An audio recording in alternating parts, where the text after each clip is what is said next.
programa a seguir é livre para todos os públicos.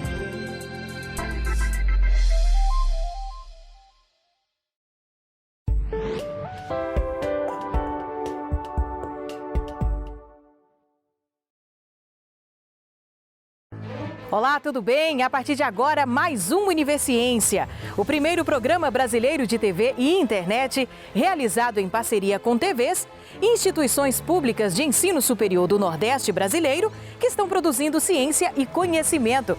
Então, vamos conferir as pesquisas de hoje? Projeto do Instituto Federal de Sergipe incentiva comerciantes a transformar o óleo de soja usado em sabão. Uma pesquisa da Universidade Estadual do Sudoeste da Bahia investiga práticas agrícolas da antiguidade a partir da Bíblia. E ainda, uma técnica que promete o melhoramento de sementes do feijão calpi para o cultivo no semiárido.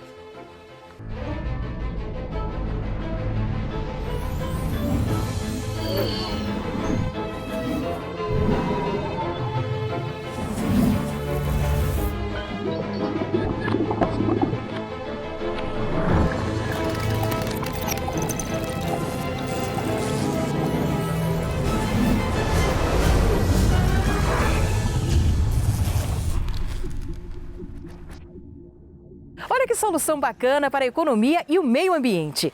Um projeto do Instituto Federal de Sergipe quer ajudar proprietários de estabelecimentos comerciais da Orla de Atalaia, em Aracaju, a transformar o óleo de soja usado nas frituras do dia a dia em sabão.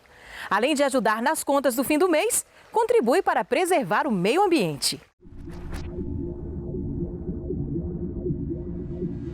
Sabia que o óleo usado na fritura de alimentos pode ser transformado em sabão?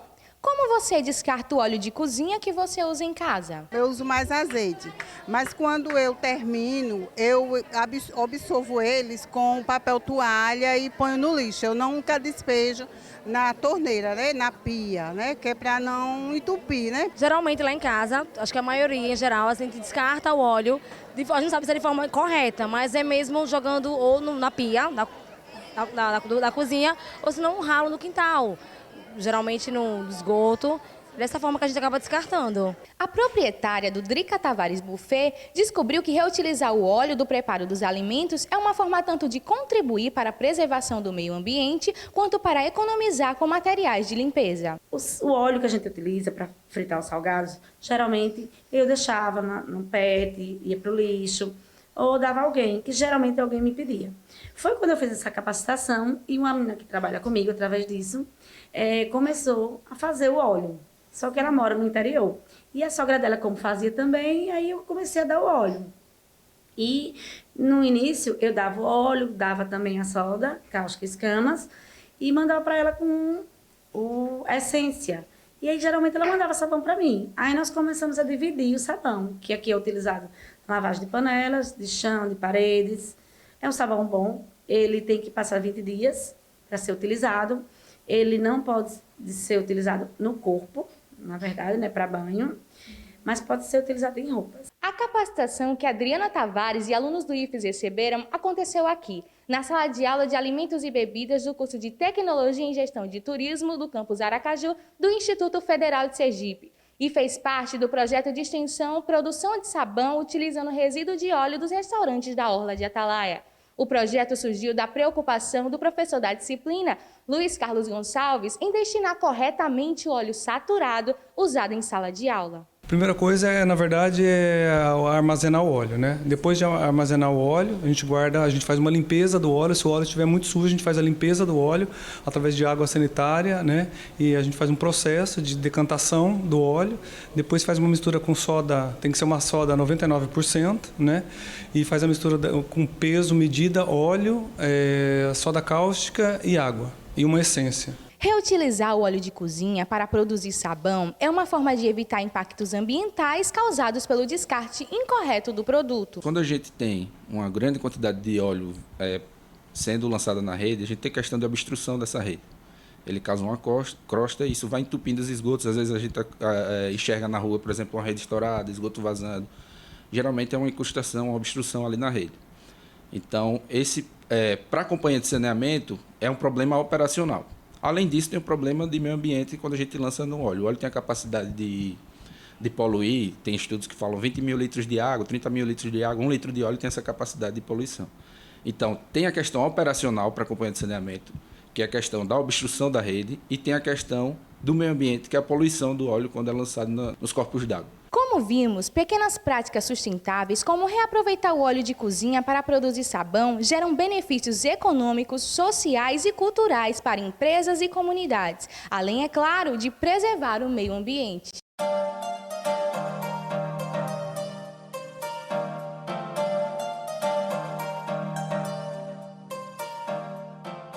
E depois do intervalo, você vai conhecer o trabalho de um cientista da Universidade Estadual do Sudoeste da Bahia, que investiga práticas agrícolas da antiguidade a partir da Bíblia.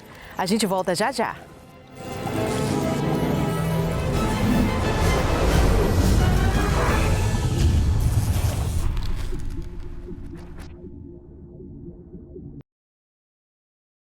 Uma mentira repetida 1000 vezes vira verdade? Não! É falso que o Supremo tenha tirado poderes do presidente da República de atuar na pandemia. É verdadeiro que o STF decidiu que União, estados e prefeituras tinham que atuar juntos, com medidas para proteger a população.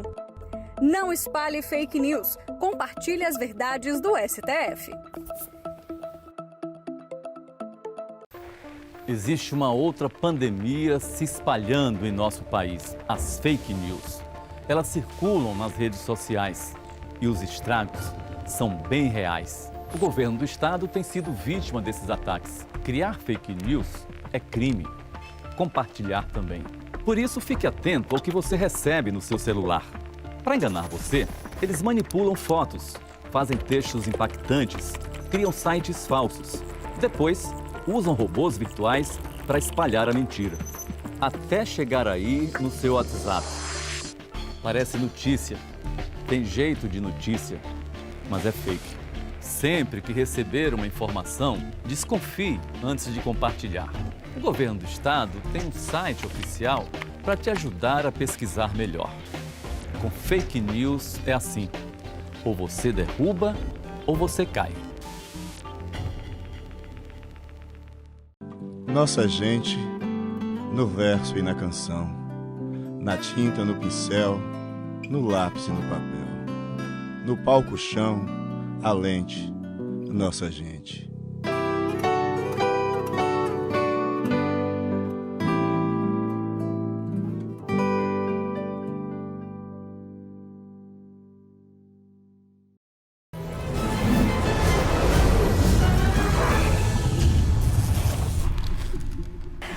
A próxima pesquisa que vamos conhecer usou como base a Bíblia Sagrada, mas não tem nada a ver com religiosidade, e sim com as práticas agrícolas em tempos remotos.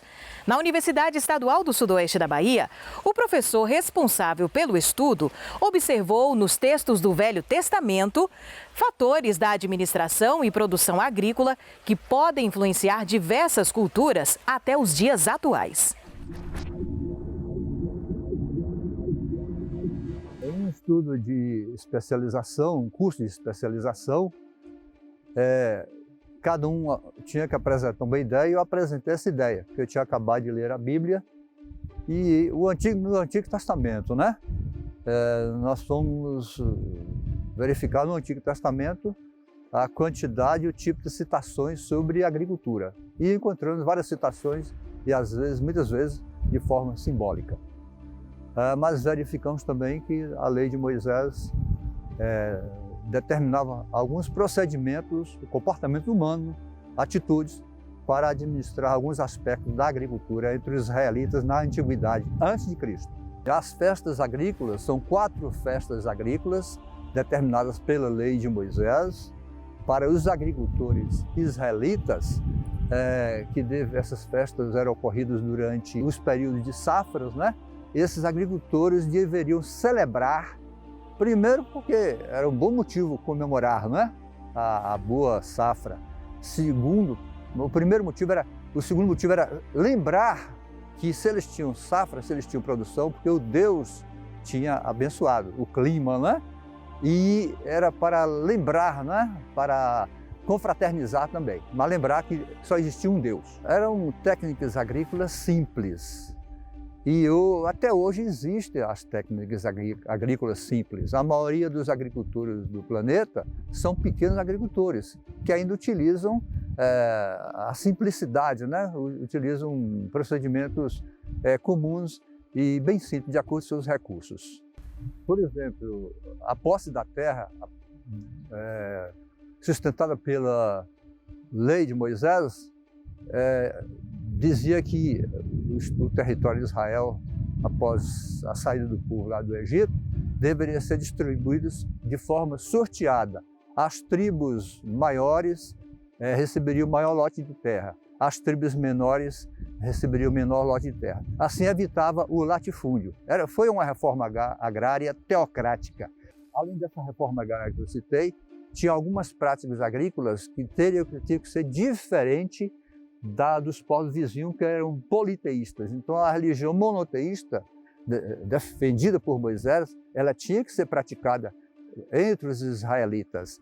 E a questão da ética, da justiça social e assalariar o trabalhador, em favorecer boas atitudes entre os agricultores e também entre os governantes e entre os trabalhadores, né?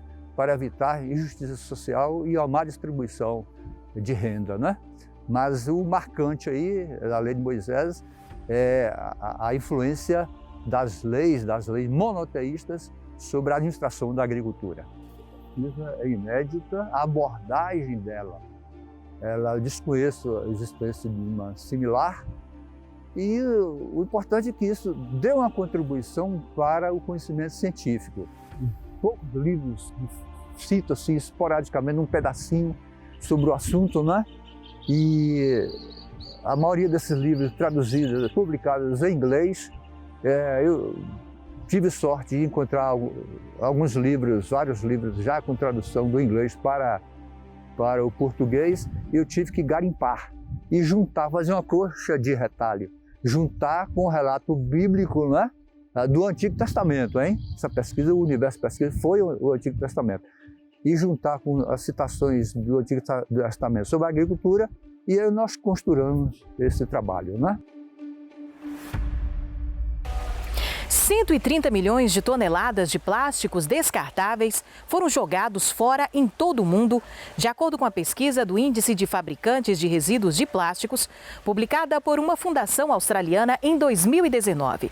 Preocupados com os impactos na natureza, pesquisadores da Universidade Federal de Sergipe trabalham com a produção de um plástico inteiramente biodegradável, produzido a partir de resíduos de cana-de-açúcar e sementes de mangaba. O laboratório, ele trabalha com resíduos agroindustriais, né, ou resíduos agrícolas. Né? Então, a gente reaproveita o que é colocado ou para ração animal ou simplesmente jogado no lixo. Esse trabalho do Carlos Fernando, ele teve início de um projeto de Meninas na Ciência, onde eu coordenava 5 escolas públicas do estado de Sergipe. Então, a escola de Santa Rosa iniciou os trabalhos com os meninos do ensino médio, aproveitando o resíduo de cana-de-açúcar. Para isso, a gente trouxe o trabalho para a universidade, né? A professora do ensino médio é orientadora desse trabalho, para fazer com que a gente desse um caráter mais científico devido à estrutura da universidade para o trabalho que tinha sido desenvolvido lá.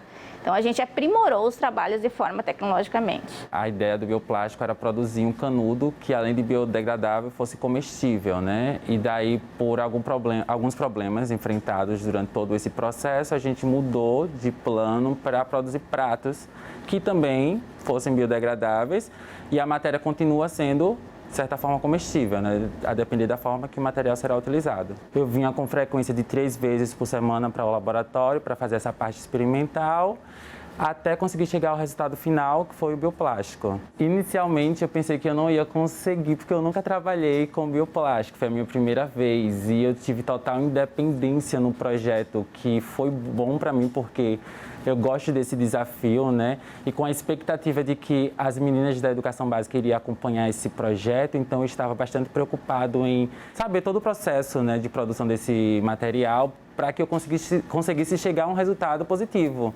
Então, inicialmente, eu não tinha ideia de que eu iria conseguir chegar a esse resultado, né? Mas com o passar do tempo, um passo após o outro, eu fui conseguindo fazer o teste com plastificante, aí eu vi a primeira formação do bioplástico, depois a cinética de secagem, que foi o tempo para medir o tempo de formação do material. E depois, quando eu cheguei ao final com o bioplástico, para mim foi, tipo assim, já estava me sentindo um pesquisador. Com o tratamento do resíduo de forma correta e a reutilização para transformação em um produto, a gente consegue incorporar um resíduo e aumentar a quantidade de lixo em um produto final que vai ter valor. Eu estou concluindo alguns testes para finalizar a patente, né, e fazer o pedido de patente do material. Pretendo apresentar, né, todo o processo de produção do bioplástico para as meninas, que são as meninas da educação básica, produção de artigo e algumas apresentações em congressos. E daqui a pouco a gente volta com uma pesquisa que busca tornar o feijão calpi mais resistente às condições climáticas do semiárido. É depois do intervalo.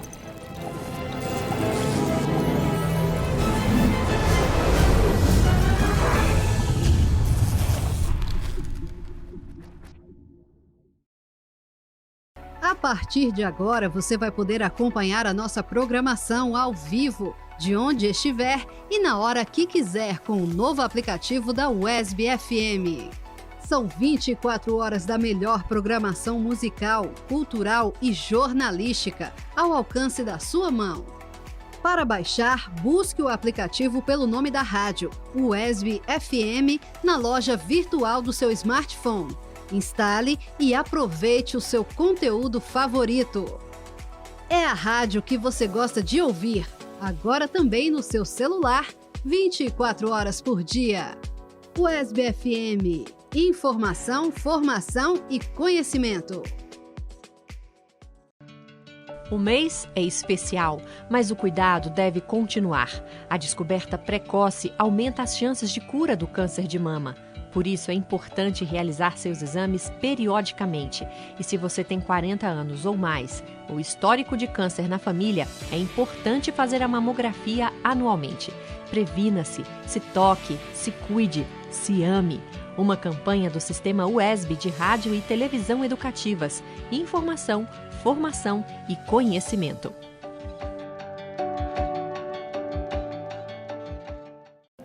O uso de máscara é a maior prova de cuidado, pois ela pode reduzir consideravelmente o risco de contágio do novo coronavírus. Quando você está em um mesmo ambiente que outra pessoa contaminada pela Covid-19 e nem você e nem ela utilizam a máscara, o risco de contágio é muito alto. Mas quando vocês passam a fazer uso da máscara, o contágio é reduzido consideravelmente, garantindo a sua segurança e a de outras pessoas. Continue fazendo a sua parte. Fique em casa, mas se precisar sair, use máscara e salve vidas. Uma campanha do Sistema UESB de Rádio e Televisão Educativas. Informação, formação e conhecimento.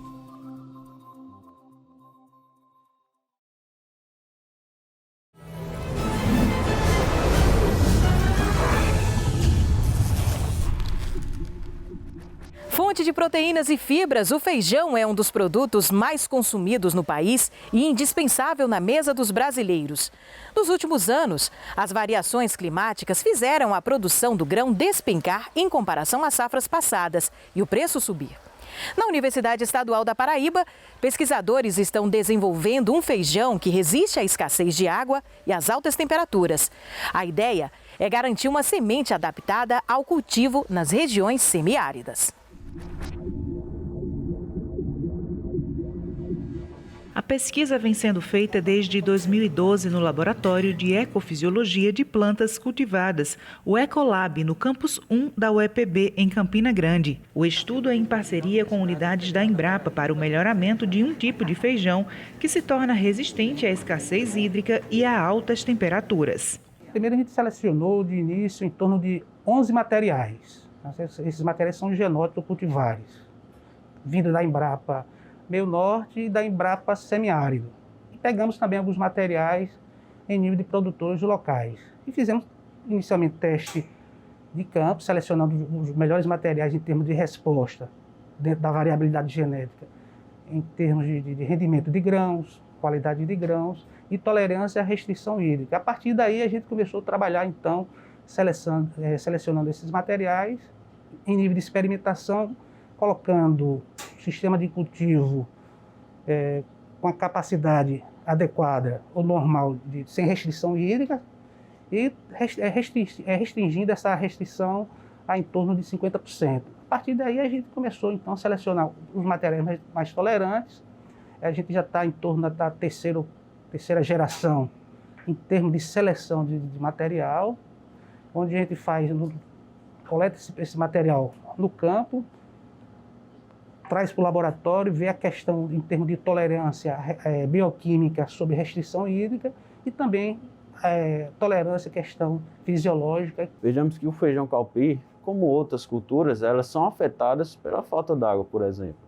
A restrição hídrica ela é muito importante no sentido de que faltou água para um vegetal, uma planta, ela não vai conseguir sobreviver e manter de uma forma mantendo todo o seu potencial genético, ou seja, viver tão bem. Então ele tem um grande impacto econômico nesse sentido. Para o agricultor ele passa por um momento de seca, de restrição hídrica, agora com a semente melhorada no sentido que aplicou o Seed Prime, ele vai ter uma resposta bem melhor. Além de Campina Grande, os estudos avaliam o melhoramento vegetal em outros 2 campos da universidade, que têm características climáticas diferentes. Como a gente tem um ponto de partida do trabalho desses genótipos na cama de germinação ou cama de crescimento, nesse ambiente a gente consegue simular um clima de semiárido, então de alta temperatura, alta umidade relativa.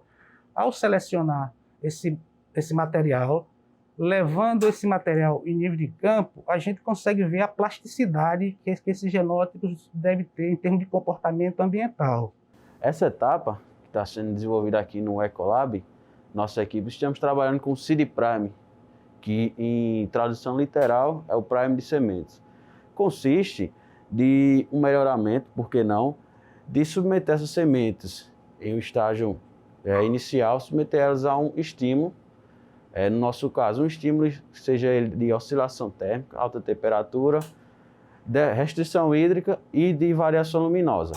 Esse estímulo, colocado na semente em um momento que ela está passando por processos para germinar, certo? Quando a gente aplica esse estímulo, considerado um estresse nessa semente, ela ativa toda uma rota de mecanismos que vai garantir uma defesa a ela. Todavia, o Seed Prime vai consistir em cortar esse estímulo no momento crucial para a semente. Cortou esse estímulo e a gente seca essa semente, garantindo que ela retorne para o momento inicial dela. Então, ela vai ter essa memória genética. Ela vai guardar essa informação, esse estímulo estressante que ela passou, vai guardar e para no futuro, caso ela passe novamente por esse estímulo, esse estresse, ela já vai ter esse mecanismo intrínseco, sim, essa memória guardada e vai poder responder de uma forma mais eficiente. Aqui nesse equipamento nós fazemos o pós-teste lá de laboratório. É onde a gente valida parcialmente os resultados que nós obtivemos na etapa de laboratório. Então esse equipamento é uma câmara de crescimento tipo Fitotron, onde nós conseguimos simular as condições de clima, imaginando cenários futuros de aumento de temperatura e de concentração de CO2 na atmosfera. Então o que a gente faz aqui? Nós simulamos nesses vasos a restrição de água nessas plantas e simulamos também o aumento de temperatura e de CO2. E nessas condições, nós queremos testar se aqueles resultados que foram inicialmente realizados lá em laboratório, na etapa de Seed Prime, conseguem ser consistentes aqui nessa situação simulada. Depois que passarmos dessa condição, aí a gente vai simular isso no campo. É onde a gente, de fato, quer entregar esse produto para os produtores, né? Professor, quais foram as melhorias que vocês observaram? Em termos de arquitetura da vegetação, a melhoria em termos de resposta a enzimas antioxidantes, que seria um ponto de partida que a gente faz aqui no laboratório, e a questão de ajuste fisiológico em termos de tolerância à resistência à deficiência hídrica em nível de campo. Seria o ponto principal dessa pesquisa. É um trabalho, imagine agora, de selecionar um genótipo ou a cultivar com características de maior adaptação ou aclimatação em nível de semiárido e disponibilizar sementes aos produtores. Eu acho que seria um impacto econômico, social. O próximo passo é validar esses resultados em nível de laboratório. Então, o ano passado, em 2020, a gente teve o primeiro ensaio de campo pós os ensaios em nível controlado. Selecionamos esses materiais, estamos fazendo triagem, trabalhando novamente em ambiente controlado, tanto na câmara climática, para depois selecionar esses materiais. E agora, em 2021, segundo semestre, a gente leva novamente ao campo para fazer a validação. Eu acredito que em 2022 seria a validação final para selecionar esses materiais mais tolerantes. E com esta boa notícia, nós encerramos o Universiência de hoje. Na próxima edição, voltamos com mais novidades e descobertas dos nossos pesquisadores para você. Tchau, tchau e até lá!